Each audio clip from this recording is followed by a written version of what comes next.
Hello viewers. আ বাংলাদেশ থেকে প্রায় ৩ বছর আগে আরকি জাপানে পাড়ি দিয়েছি। আসলে আর তো বাংলাদেশে যাইতে পারি নাই।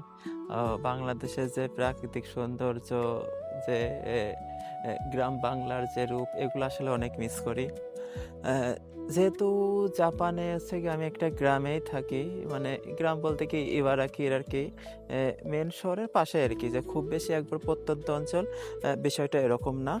তারপরে এটা হচ্ছে গিয়ে গ্রামই বলা চলে, হ্যাঁ? যেখানে মাঠ-ঘাট সবকিছুই আছে। যার জন্য আরকি কিছুটা ভালো লাগে আরকি। যেরকম ছুটির দিন বা অন্যান্য সময়ে যখন আরকি মন চায় তখন আরকি এই যে বিকালবেলা এরকম হচ্ছে গিয়ে সন্ধ্যার ঠিক আগ মুহূর্ত আরকি একা একাই ঘুরতে বের হয়ে যায় আরকি। কারণ প্রাকৃতিক পরিবেশে থাকলে মন মাইন্ড ফ্রেশ থাকে এবং যে ক্লান্তিটা, সেই ক্লান্তিটাও দূর হয়ে যায়। আর অনেকে মনে করেন যে হচ্ছে গিয়ে ছুটির দিনটা হচ্ছে গিয়ে সারাদিন বাসায় থাকে, রুমে থাকে।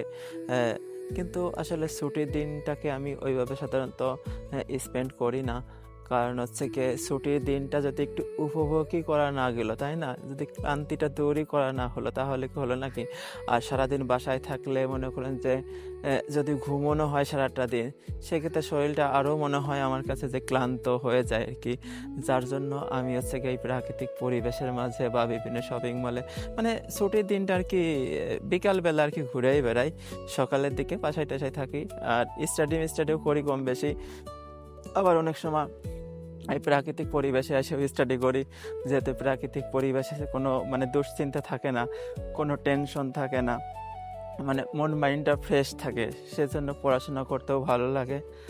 যার জন্য আরকি এরকম দৃশ্য বা এরকম হচ্ছে গিয়ে সুন্দর প্লেসে আরকি আমি সবসময় আসি। দেখছেন এখানে যে পরিবেশটা কত সুন্দর, তাই না?